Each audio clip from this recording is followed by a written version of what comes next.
Dr. Mollie Marti, and welcome to Resiliency Matters. This is where we take the resilience research and best practices and break them down into small bite-sized pieces that we can begin using immediately to strengthen ourselves and others. What if you could learn from a professional who teaches adults how to help children heal from trauma and build resilience? Would you spend the next 28 minutes with us? What if in the next 10 minutes you learned the most important factor about handling disruptive behavior? Would you hang out with us? Who is us? My other half today is Tonya Hotchkin, Clinical Outpatient Director at Tanager Place in Cedar Rapids, Iowa. Tanager touches over 5,000 children and families a year. We're thrilled to have you with us today. Welcome, Tonya. Thank you. So, I mentioned both trauma and resilience in the intro, and we know how those are so importantly connected. Tell us about this.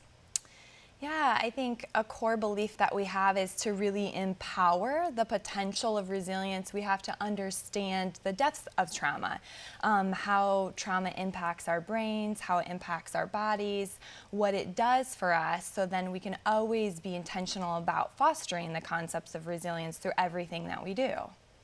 And why is it essential to start with a core philosophical basis that there are no bad kids?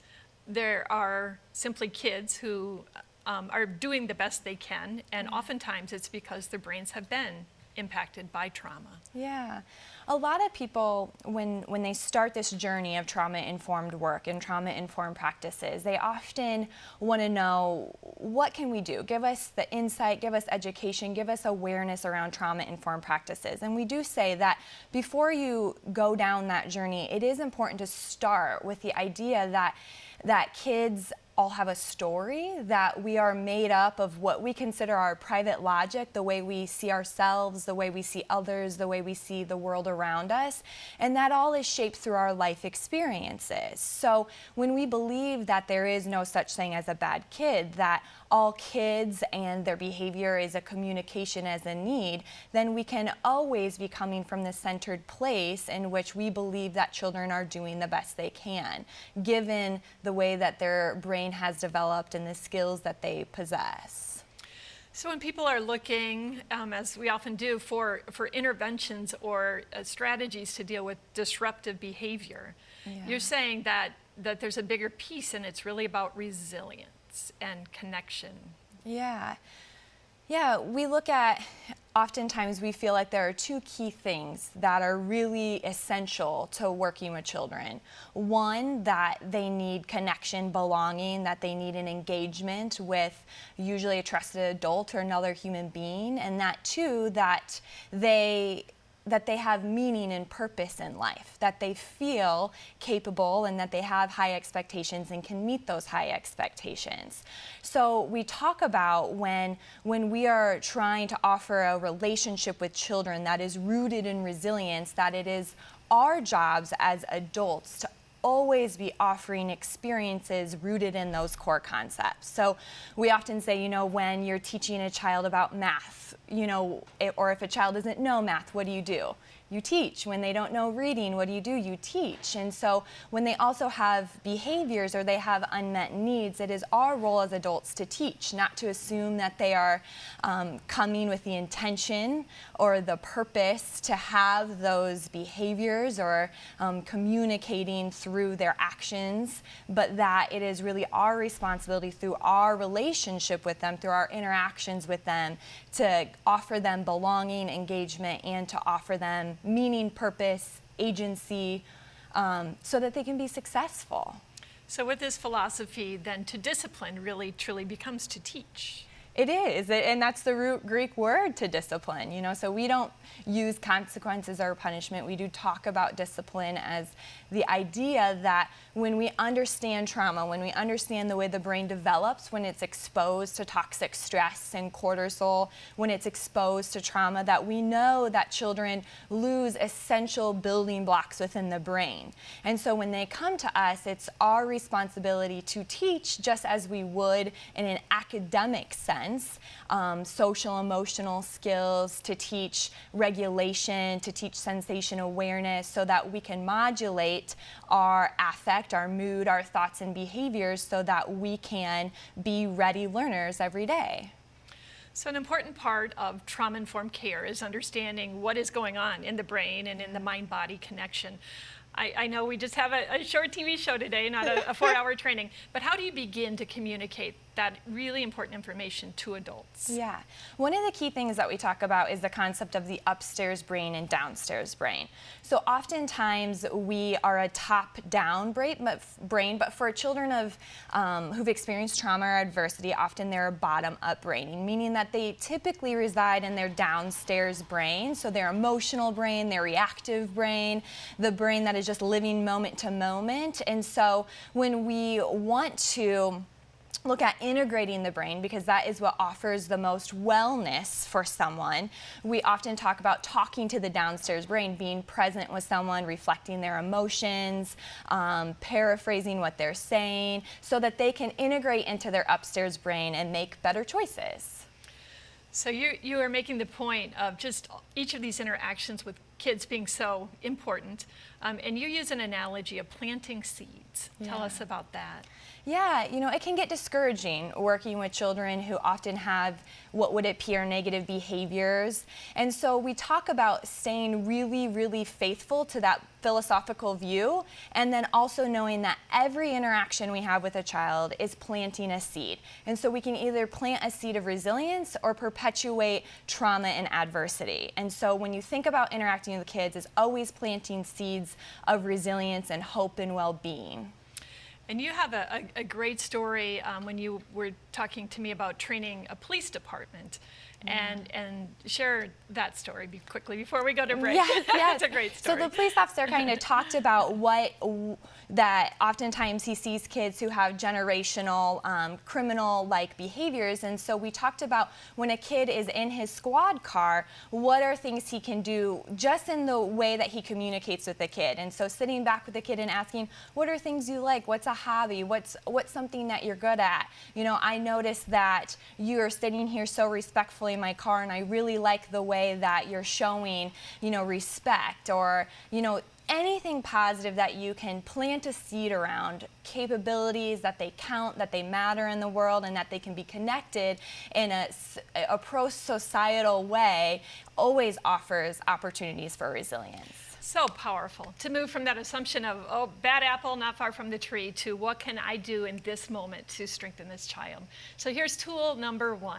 You are either building or undermining resilience with every interaction. Choose to plant more seeds of hope, resilience, and well-being in the lives of children. The you intervention when we come back.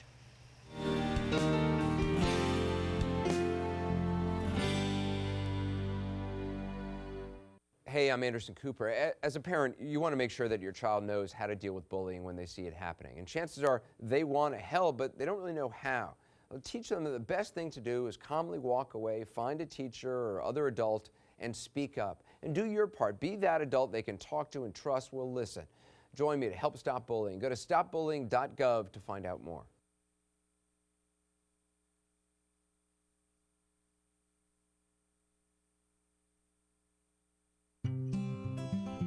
NFC, AFC, offensive linemen, defensive tackles, quarterbacks, and cornerbacks are all living united to ensure the academic success of millions of kids in our communities all the way to graduation day. But that won't happen without you. So take the pledge at unitedway.org. Make a difference in the life of a child. Suit up like your favorite NFL players and become a volunteer reader, tutor, or mentor with United Way. G-Morning, sunshine. Wakey, wakey. Text me. Are your parents home later? We can hang. LUV, love you. JK. Holla back. Holla back.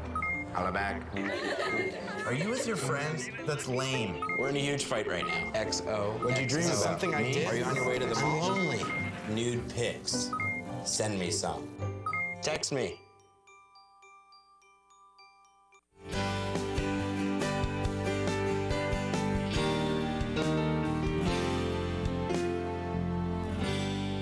Hi, I'm I'm Dr. Mollie Marti, and welcome back to Resiliency Matters. Today we are speaking with Tonya Hotchkin, a clinical director who strengthens kids every day. What has your personal path been to this work of childhood adversity and resilience? Yeah. One of the things that I often talk about in the trainings that we do is that early on in my career, I struggled with some kids therapeutically. When sessions would come up, I would feel sensations of anxiety or worry about seeing them. And I tell a story that I talked with my supervisor, and at the time she said, we don't always connect to everyone. And I don't totally disagree with her, but in the moment I felt like I had a larger responsibility to the children I was serving than to transfer or discharge them. And at that time, the world works in mysterious ways. I had stumbled upon the book Parenting from the Inside Out by Dr. Siegel. And this was actually before I even became a parent. And I read the book, and it was pivotal in my career and in my personal life, really reflecting and looking at we all have stories. We all have our own adverse experiences. We are a sum of all of our parts. And that until I became aware of that and was able to be connected to self and centered, it would be difficult to offer the most healing experiences for children. So what is what you call the you intervention? Yeah. It's funny, and I joked with you the word intervention, but really the you intervention is about that you are the number one tool in helping children become resilient or offering seeds for resilience every day for children. And that the you is so powerful, and until you know the you and how influential you can be in a child's life and the way you communicate and interact with them, we often say that other things will have a difficult time falling in place. We were joking about the word intervention because people in our field really, really like that word, or the people we help like that word because they want help. What do I do here? And you and I agree so strongly that it's less about an intervention and more about connection and providing those expectations and support and just really relating to kids and being that trusted adult. Yes. So, but we know we need to do what we need to do to communicate effectively. But I do love that phrasing of the you intervention because the power of each person to make that difference. So in order to do this work, then we need to understand ourselves better. That's where you were saying, sharing Dr. Siegel's book. What are some of the self-assessment tools that you share with adults so that they can begin to have those, that is my stuff that I'm bringing to this interaction with this child? Yes, so often, we are using things like the Myers-Briggs, there's a colors personality test we use, concepts from Adlerian theory by Dr. Terry Cotman, the personality priorities, crucial C's. One that we think is so huge is the love languages assessment, really about exactly what you said. How can I understand myself and be really intentional every day with children so that when I'm responding to children, I use the word responding, not reacting. So when I'm responding to children, I know that response is rooted out of a centered, calm, regulated place that is really working to plant seeds of hope and resilience and not coming from a place that is about our own negative private logic or mistaken beliefs or taking things personal, that it really is coming and fostering children's potential. And a lot of these assessments are actually available for free on the internet. So one thing that we're going to collaborate on, we decided over coffee last week, is we will write up, and I can write up a blog, we can have links, we can kind of sum up all of these assessments. Because when adults continue to get that insight, they become better parents, they become better partners, spouses, right? And colleagues and people. Yes. And so we are going to work together to get some of that information out. Yes. I appreciate your efforts on that. One thing that we adults often do when whether it's a crisis or just escalated behavior, we want to fix it. We go into fix-it mode. Why doesn't that work so well? Yeah. That kind of relates to what we talked about in the first segment, is that we operate primarily as adults in what we consider our upstairs brain, planning and logic and, always being prepared for the next thing. And so when children are in their downstairs brain, that emotional brain, that reactive brain, that living in the moment brain, we talk about when you as an adult go up to a child and you say something from an upstairs brain mindset, like, if you keep doing that, you'll have to go to the office. That's not a bad thing, that makes sense, but you're speaking, per se, a different language from where the child is in their brain.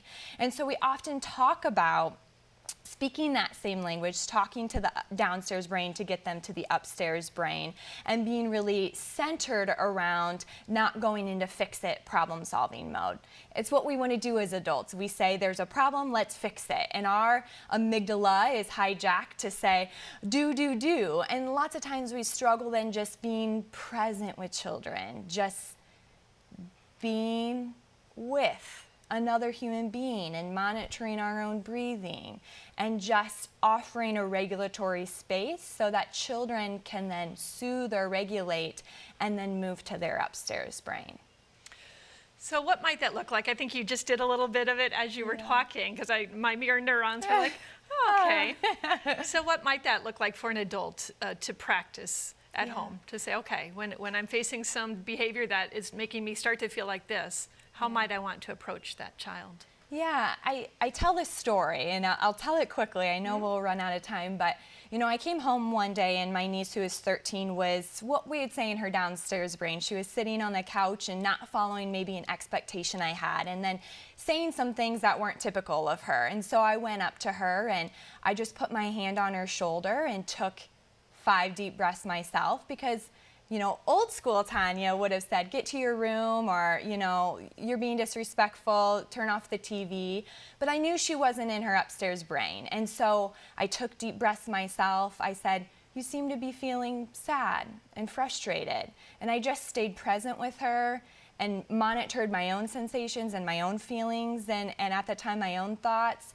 And then it allowed her, and she became emotional and then was able to disclose what she was really upset about. So behind the defense mechanism, behind kind of the verbal exchange, there was something real there. And had I not gone up and been present and been centered and stayed true to the emotion that was being presented, I don't think it would have allowed her an opportunity to really explore and then integrate her brain between the upstairs and downstairs functions. So powerful, allowing her to feel safe and then to find her own path and way of communicating. So here is tool number 2. You must be centered and calm before truly helping another. When you know your tendencies and take care of yourself, you create a safe environment for others to make better choices. Making big changes for our kids starts with daily small actions. Stay tuned.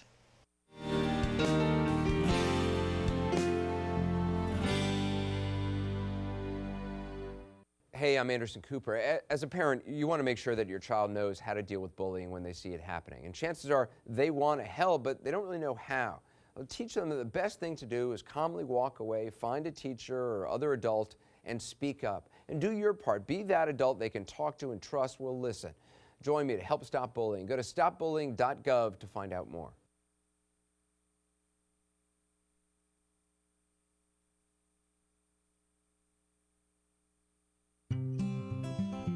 NFC, AFC, offensive linemen, defensive tackles, quarterbacks, and cornerbacks are all living united to ensure the academic success of millions of kids in our communities all the way to graduation day. But that won't happen without you. So take the pledge at unitedway.org. Make a difference in the life of a child. Suit up like your favorite NFL players and become a volunteer reader, tutor, or mentor with United Way. Morning, sunshine. Wakey, wakey. Text me. Are your parents home later? We can hang. LUV, love you. JK. Holla back. Holla back. Holla back. Are you with your friends? That's lame. We're in a huge fight right now. XO. What'd you dream about? Something I did. Are you on your way to the mall? I'm lonely. Nude pics. Send me some. Text me.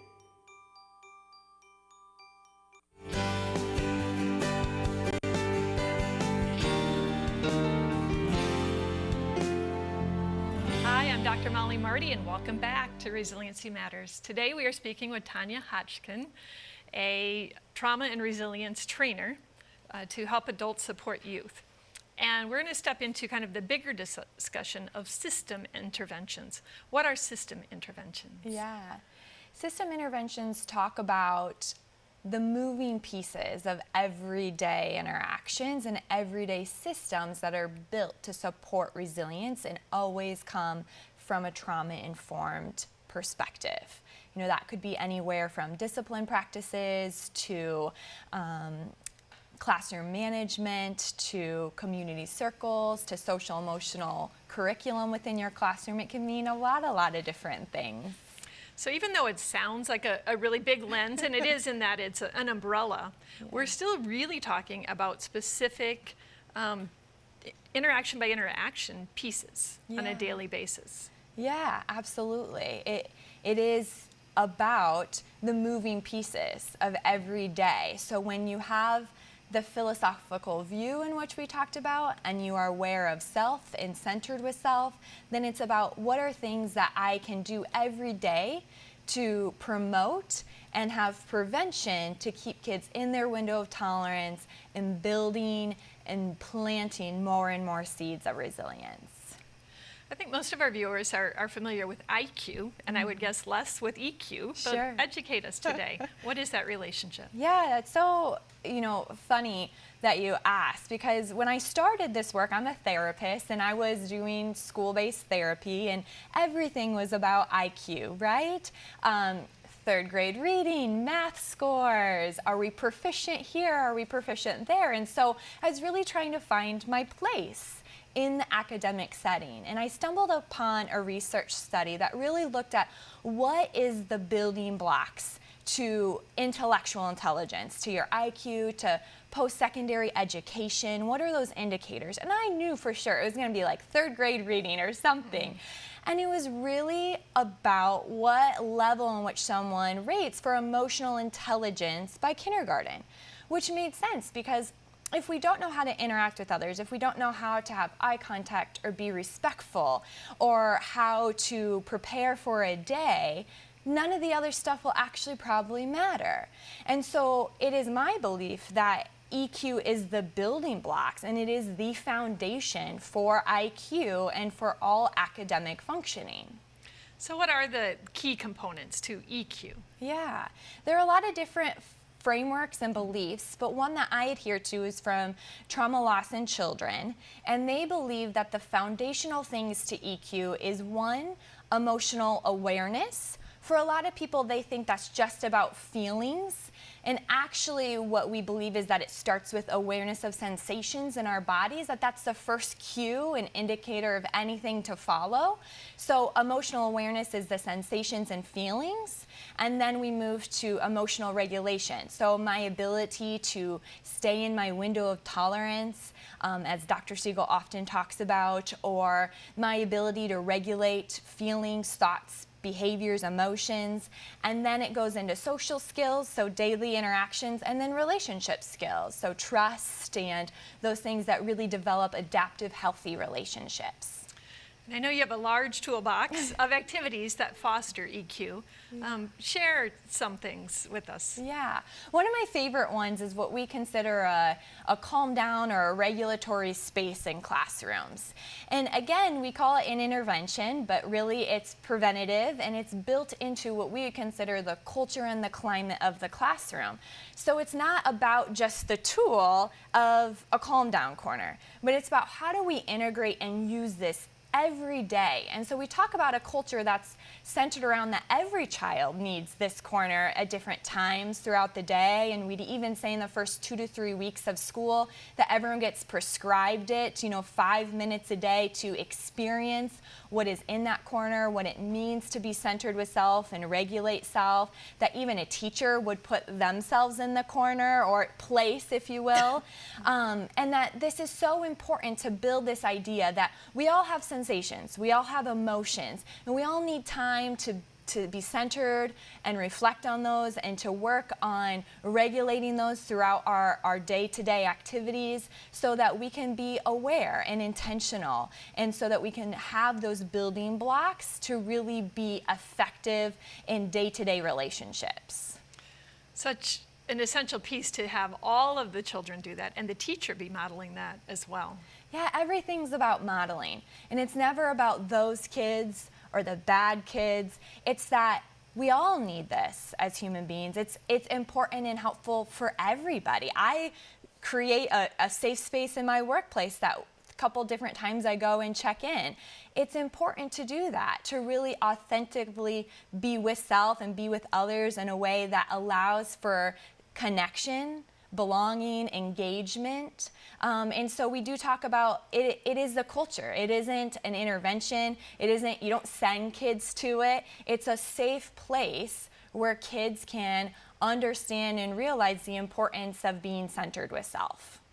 I saw a recent post by one of my friends whose daughter has anxiety, and she said not only does the classroom have a type of activity box, but that she had to advocate for her child, but they approved where her child could bring things from home that she could self-soothe.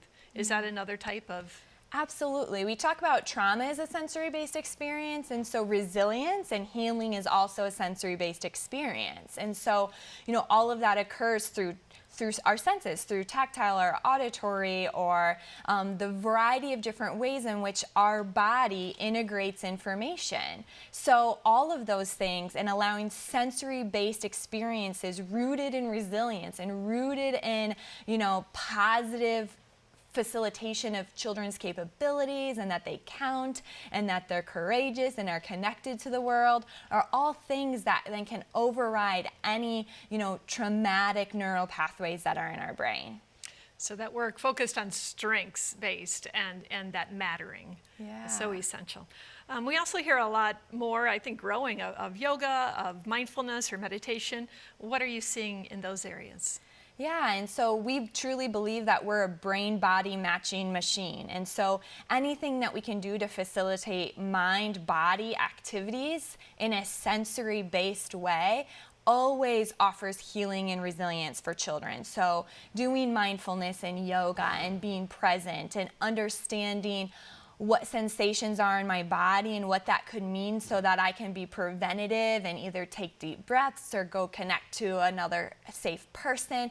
All of those things offer the amount of emotional intelligence that's really needed for successful human beings. Excellent.